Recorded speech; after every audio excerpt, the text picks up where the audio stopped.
بسم اللہ الرحمن الرحیم۔ معزز سامعین کرام، پچھلے جمعہ اخیر میں جس آیت کا ترجمہ ہوا تھا وہ آیت تھی فخرج منها خائفا يترقب قال رب نجینی من القوم الظالمین، کہ موسیٰ علیہ السلام نے اسرائیلی اور قبطی کی لڑائی کو دیکھ کر اس لڑائی کو چھڑانا چاہا۔ اللہ کی مصلحت تھی کہ قبطی جو فرعونی میں سے تھا اس کو ایک گھونسا لگا جس سے وہ مر گیا۔ موسیٰ علیہ السلام کے خلاف سازش ہونے لگی۔ انسانی فطرت ہے، بشری تقاضا ہے، کسی چیز کا ڈرنا، کسی چیز کا محتاج ہونا۔ نہ یہ کسی ولی کے شان کے خلاف ہے، نہ یہ کسی انبیاء کے شان کے خلاف ہے۔ بشری تقاضا سب کے ساتھ لگا ہوا ہے اور اس سے کوئی بچ نہیں سکتا ہے۔ بشری تقاضا آپ سمجھ رہے ہوں گے، جو انسانی عادت ہوتی ہے، انسانی فطرت ہوتی ہے، جو انسانی ضرورت ہوتی ہے، جیسے گندی چیز ہے پیشاب پاخانہ مگر انسان کی ضرورت ہے، کھانا بہترین چیز ہے انسان کی ضرورت ہے، شادی، اولاد، دوستی، تجارت، یہ سب انسانی ضروریات میں سے ہے۔ اور ایک بات یہ سمجھ لینا ہے کہ ہمارے ساتھ دو معاملہ چل رہا ہے، کسی ایک کو چھوڑا نہیں جا سکتا ہے۔ اپنی شریعت محمدی صلی اللہ علیہ وسلم نے دونوں میں سے کسی ایک کو چھوڑنے کو منع فرمایا ہے۔ ایک ہے زندگی کا معاملہ اور ایک ہے بندگی کا معاملہ۔ انسان کھیتی میں لگ جائے، تجارت میں لگ جائے، نوکری پیشہ میں لگ جائے، بندگی چھوڑ دے، شریعت نے اس کو پسند نہیں کیا۔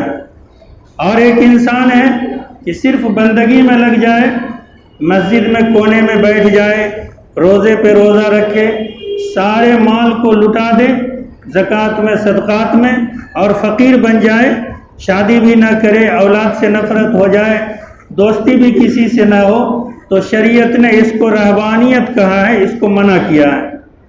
تو ہمارے ساتھ دونوں معاملہ ہے، بندگی کا بھی معاملہ ہے، نماز، روزہ، زکوٰۃ، حج، سچائی، تلاوت، توبہ، استغفار، یہ بندگی کا معاملہ ہے۔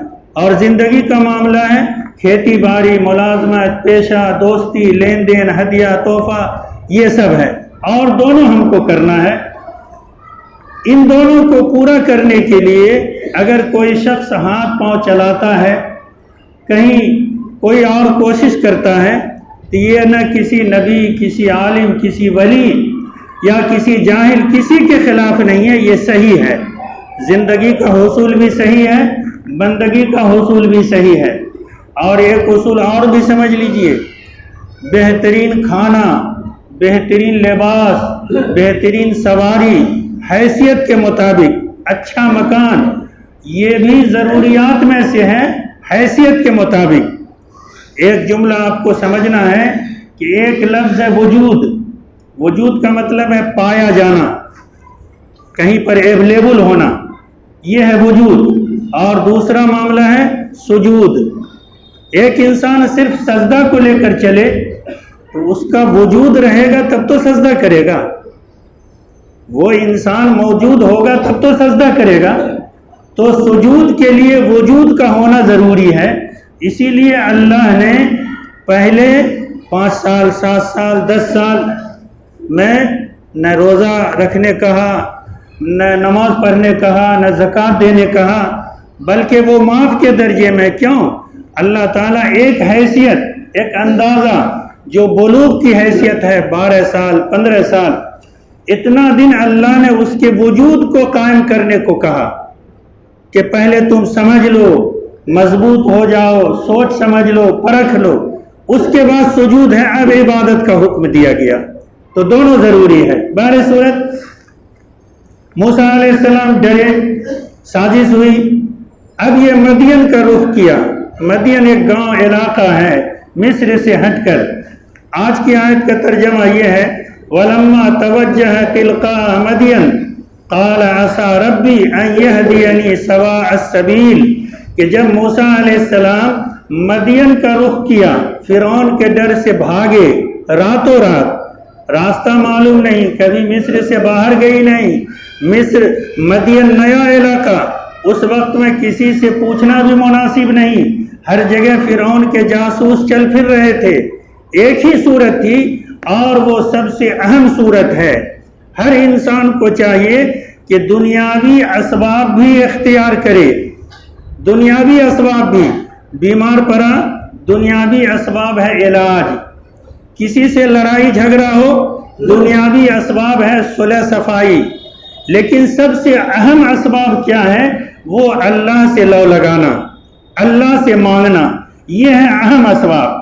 موسیٰ علیہ السلام نے دنیاوی اسباب کو چھوڑ کر سب سے پہلے رجوع کیا اللہ کی جانب۔ دشمن کا بھی خوف ہے، جاسوس تلاش رہے ہیں، راستہ دیکھا ہوا نہیں ہے، رات کا معاملہ ہے، تو موسیٰ علیہ السلام نے کہا عَسَىٰ رَبِّي أَن يَهْدِيَنِي سَوَاءَ السَّبِيلِ مجھ کو امید ہے کہ میرا رب صحیح راستے پر مجھ کو لے جائے گا، مجھ کو بھٹکنے نہیں دے گا۔ یہ ایک انبیاء کی شان ہے اور اسی نقش قدم پر امتی کو چلنے کہا گیا ہے۔ وَلَمَّا وَرَدَ مَاءَ مَدْيَنَ موسیٰ علیہ السلام جب مدین گاؤں پہنچے تو وہاں معاملہ تھا کہ ایک کنواں تھا، اس کنویں پہ پورے بستی کے لوگ اپنے جانوروں کو پانی پلاتے تھے، لیکن طاقتور اور کمزور کا معاملہ ہر زمانے سے چلا آ رہا ہے۔ طاقتور کا، جتھے والے کا، عقل والے کا بول بالا ہر دور میں رہا ہے۔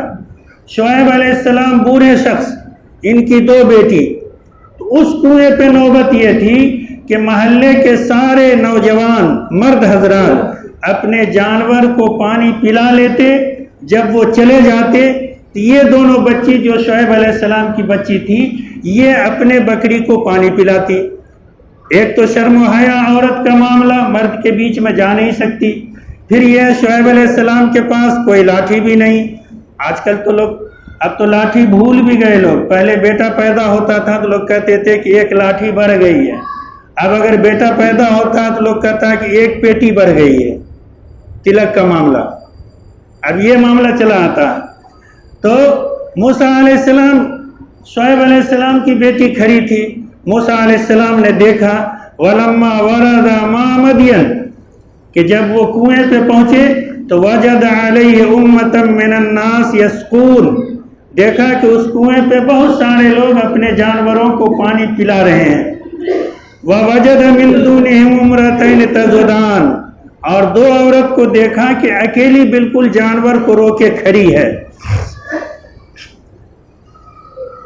جو انسان سچا ہوگا، جس کے اندر سچائی ہوگی، ایمانداری ہوگی، دیانتداری ہوگی، ایک تجربہ یہ بھی کیجئے گا کہ جو جتنا حق پہ ہوگا وہ اتنا جلدی، چاہے غصے میں ہو یا اطمینان سے ہو، مگر وہ بول دے گا۔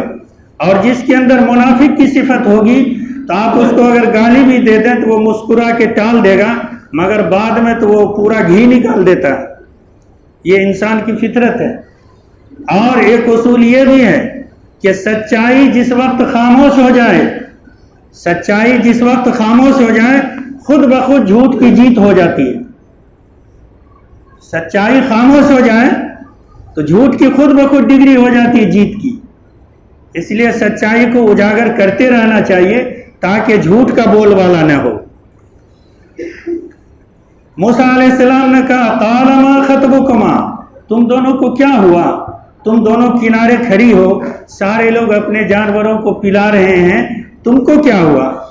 قالتا لا نسقی حتی یصدر الرعاء ان دونوں نے کہا کہ جب تک یہ لوگ نہیں چلے جائیں گے اس وقت تک ہم اپنے جانور کو پانی نہیں پلا سکتے۔ مجبوری، سب سے پہلی مجبوری انہوں نے کیا بتایا ان دونوں بچی نے؟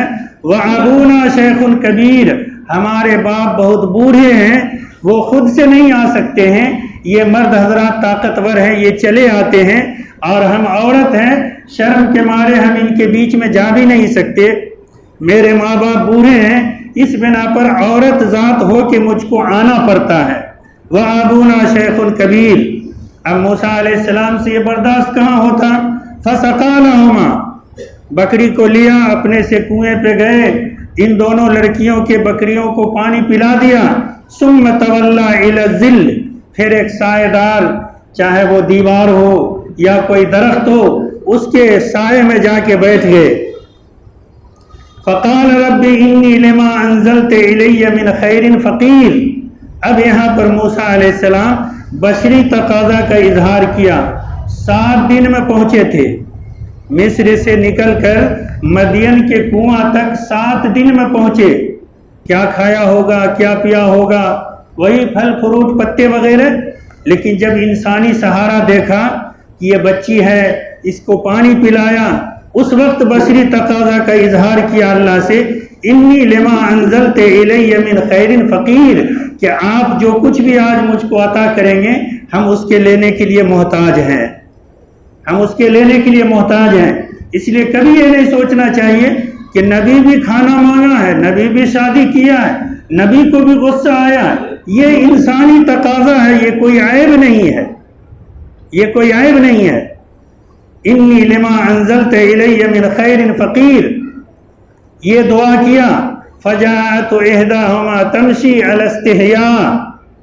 یہ دونوں بچی اور دن کے مقابلے میں آج پہلے گھر چلی گئی. شعیب علیہ السلام نے پوچھا کہ تم تو شام ڈھلے آتے تھے, آج اتنی جلدی کیوں چلے آئے؟ ان دونوں بہنوں نے ماجرا بتایا. ایک نوجوان ہے جو میرے ساتھ ایسا کیا ہے. اب جو موسیٰ علیہ السلام دعا کیا تھا انی لما انزلت الی من خیر فقیر, اب یہ اللہ تعالیٰ دعا سنا. فجاءت احداہما تمشی علی استحیاء. ان دونوں بہنوں میں سے ایک شرماتے ہوئے موسیٰ علیہ السلام کے پاس آئی اور کہا قالت ان ابی یدعوک, میرے ابا آپ کو بلا رہے ہیں. لیجزیک اجر ما سقیت لنا, آپ نے میری بکری کو پانی پلا دیا ہے, میرے ابا آپ کو اس کا اجر دیں گے, اس کا بدلہ دیں گے. فلما جاءہ, جب موسیٰ علیہ السلام آئے, وقص علیہ القصص, اپنا پورا قصہ سنایا کہ میری ماں صندوق میں ڈال دیا, دریا میں چھوڑ دیا, آسیہ نے اٹھا لیا, مصر کے گھر میں فرعون کے گھر میں پرورش پایا, ایک قبطی ایک اسرائیلی کی لڑائی ہو رہی تھی, صلح کا معاملہ تھا, لیکن میرا گھونسا اسے لگ گیا, وہ مر گیا. پورا قصہ سنایا. وقص علیہ القصص. اب شعیب علیہ السلام نے کہا قال لا تخف, اب ڈرو نہیں, نجوت من القوم الظالمین, اللہ نے تم کو ظالم قوم سے نجات دے دیا, اب اس کی کوئی سازش نہیں چلے گی. قالت احداہما یا ابت استاجرہ. ان دونوں بہنوں میں سے ایک نے اپنے ابا سے کہا کہ ان کو اپنے ہاں مزدوری میں رکھ لیجئے, آپ بوڑھے ہیں, کام کے لائق کوئی نہیں ہے, میرا معین و مددگار ہوگا. یا ابت استاجر ان خیر من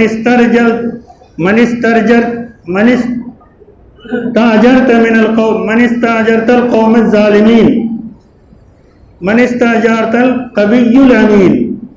کہ ان دونوں بہنوں نے کہا کہ آپ ان کو مزدوری میں رکھ لیجئے. یہ مزدور کے ناطے اس کے اندر 2 صفت ہے, ایک تو امانت دار ہے, دوسری بات کہ کام کرنے کی صلاحیت ہے اس کے اندر. آج جتنے جگہ دیکھ لیجئے, چاہے مسجد ہو, ہم بھی اس سے بچے ہوئے نہیں, مسجد ہو, مدرسہ ہو, اسکول ہو, جہاں بھی ہو, ان دونوں چیزوں کو نہیں دیکھا جاتا. ابھی نتیش نے نمبر سسٹم سے ٹیچروں کی بحالی کیا, صلاحیت نہیں دیکھا, کاغذ دیکھ کے کیا. حالانکہ کسی کام میں یہ 2 چیز اہم ہے, اس کی امانت داری کو دیکھنا اور اس کی صلاحیت کو دیکھنا. موسیٰ علیہ السلام کے ساتھ جو معاملہ ہوا, ان دونوں بہنوں نے ان کو دیکھا کہ ان لوگوں کی عادت یہ بھی تھی کہ کنواں پہ جب پانی پلا لیتے اپنے جانور کو تو بڑا سا ڈھکن تھا, اس سے منہ کو ڈھانک دیتے کہ دوسرا کوئی نہیں لے سکے. موسیٰ علیہ السلام کے اندر 40 مرد کی طاقت تھی, اس پتھر کو 40 آدمی ہٹاتا تھا. موسیٰ علیہ السلام نے ایک ہاتھ سے ہٹا دیا،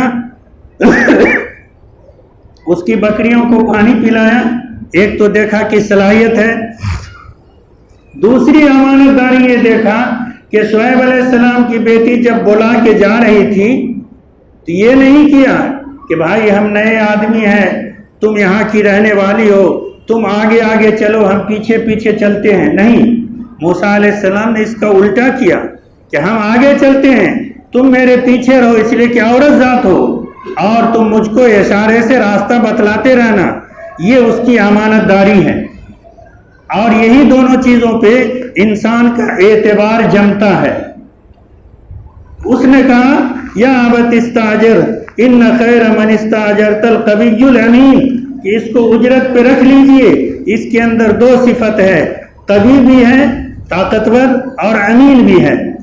اب شعیب علیہ السلام نے کہا قال انی ارید ان انکحک احدی ابنتی ہاتین، اے موسیٰ میری ان دو بچیوں میں سے میں یہ چاہتا ہوں کہ کسی ایک سے تمہاری شادی کر دوں، لیکن اس شادی کا معاملہ یہ ہوگا الا ان تاجرنی ثمانیہ حجج، میرے یہاں تم کو 8 سال بکری چرانا ہوگا۔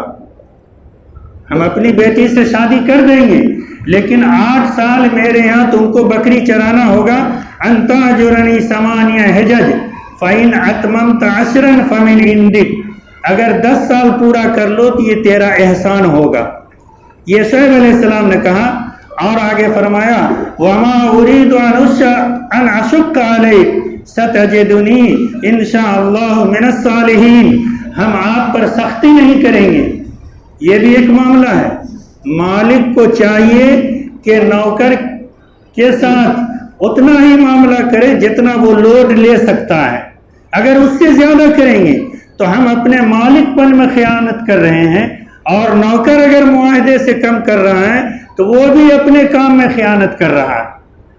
تو شعیب علیہ السلام نے کہا کہ انا اشق علیک، ہم تم پر سختی نہیں کریں گے، بکری چرانا ہے بس اتنا ہی، تمہارے سکت سے باہر لوڈ نہیں دیں گے، انشاءاللہ من الصالحین، اور آپ ہم کو پائیں گے اصلاح کرنے والے، ہم آپ پر ظلم نہیں ڈھائیں گے۔ موسیٰ علیہ السلام نے کہا قال ذلک بینی و بینک ایما العجلین قضیت، کہ یہ ہم اور آپ کے درمیان معاہدہ ہوا ہے، چاہے 8 سال کا معاملہ ہو یا 10 سال کا معاملہ ہو، فلا عدوان علی، اس سے زیادہ ہم سے نہیں ہوگا، الا واللہ علی ما نقول وکیل۔ 2 ہی آدمی تھے، موسیٰ علیہ السلام تھے اور ادھر ان کی لڑکی تھی شعیب علیہ السلام تھے، تو اللہ کے اوپر معاملہ چھوڑ دینا یہ ایمانی تقاضا ہے۔ ایک انسان حجت کرتا ہے اور کہتا ہے کہ کیا صحیح ہے، کون گواہ ہے؟ بھائی بعض معاملہ ایسا ہوتا ہے کہ گواہ مل نہیں پاتا ہے مگر جرم کرتا ہے، بعض معاملہ ایسا ہے کہ غلطی ہو جاتی ہے مگر گواہ موجود نہیں ہوتا، تو اس وقت اگر بغیر گواہ لائے اس کو چھوڑ دیا جائے تو آپ یہ سمجھ لیجئے کہ آپ نے ایک ظالم کی مدد کیا ہے۔ پنچ حضرات کو، منصف حاکم کو چاہیے قرائن قرینہ بوجھتے ہیں حالات سے، اندازہ سے، کہ جس جگہ کی بات ہے اس جگہ پر یہ جاتا تھا، اس کی یہ عادت ہے، اس سے پہلے بھی ایسا کیا تھا، یہ قرینہ ہے، اس سے پتہ بھی چل جاتا ہے کہ ہاں جرم یہی کیا، گواہ ہو چاہے نہ ہو۔ اب پھر لوگ اوپر سے یہ کہتے ہیں کہ کیا آپ سچ بول رہے ہیں، قسم کھائیے تو۔ اللہ کے بندے جو بےایمانی کا ارادہ کر لے گا تو وہ تو مسجد بھی چھو سکتا ہے، اور مسجد کا سامنے کریا کھانے کا ایک عجیب انداز ہے۔ لوگ کیا کہتے ہیں کہ ہم پچھم کہہ رہے ہیں کہ یہ بات صحیح ہے، ارے پچھم آپ کہہ دیے تو کوئی قسم ہوا؟ ہم مسجد چھو کے کہہ رہے ہیں میرے آگے مسجد ہے، یہ کوئی قسم نہیں ہے۔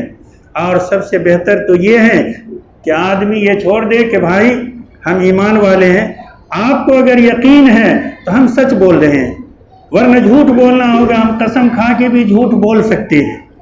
موسیٰ علیہ السلام نے یہی معاملہ کیا، واللہ علی ما نقول وکیل، ہم اپنی بات کو اللہ پر چھوڑتے ہیں، ہم دونوں کے معاہدے کا اللہ نگہبان ہے، بس معاملہ ختم۔ اس کے بعد موسیٰ علیہ السلام 8 سال پورا کیا، پھر اس کے بعد حضرت صفورہ سے ان کا نکاح ہوا۔ اس جگہ ایک مسئلہ یہ ہے کہ اجرت مہردین بن سکتا ہے یا نہیں۔ 8 سال جو بکری چرانے کی اجرت ہوئی، یہ مہردین کے معاملے میں صحیح ہے یا نہیں؟ سب سے پہلی بات تو یہ کہ ہماری اپنی شریعت میں یہ مہردین نہیں بن سکتا ہے۔ شریعت محمدی میں شعیب علیہ السلام کی مسلک میں، ان کے دین میں، ان کی امت میں یہ مسئلہ رہا ہو، ایک بات۔ دوسری بات یہ ہے کہ بیوی کا معاملہ ہے، لڑکی، غور کیا تھا آیت پر، لڑکی ہی نے کہا تھا شعیب علیہ السلام سے کہ اس کو اجرت پہ رکھ لیجئے، اس کو اجرت پہ رکھ لیجئے، تو شعیب علیہ السلام نے اجرت پہ رکھا، تو 8 سال کی اجرت کیا ہوگی؟ کچھ تو روپیہ بنے گا، وہ روپیہ تو موسیٰ علیہ السلام کو ملنا چاہیے کہ نہیں؟ موسیٰ علیہ السلام کو نہیں مل کر وہی چیز باپ کے ذریعہ سے حضرت صفورہ کو مل گیا اور یہی مہردین قرار پایا۔ بقیہ یہ مسئلہ مفتیوں کا ہے، ایک بیچ میں بات آ گئی کہہ دیا۔ بہر صورت اس میں چند باتیں یہ سمجھ میں آئی کہ کسی چیز کا محتاج ہونا یہ توکل کے خلاف نہیں ہے، نبی اور ولی کے شان کے بھی خلاف نہیں ہے، اور ڈرنا بھی انسانی فطرت کا تقاضا ہے۔ انسان سے غلطی ہو جائے تو اس غلطی کا اقرار بھی کر لے اور معاملے کو اللہ کے ہاتھ میں چھوڑ دے۔ یہ آیتوں سے یہ چند باتیں سمجھ میں آتی ہیں۔ اللہ رب العزت ہم سب کو اس پر عمل کی توفیق عطا فرمائے۔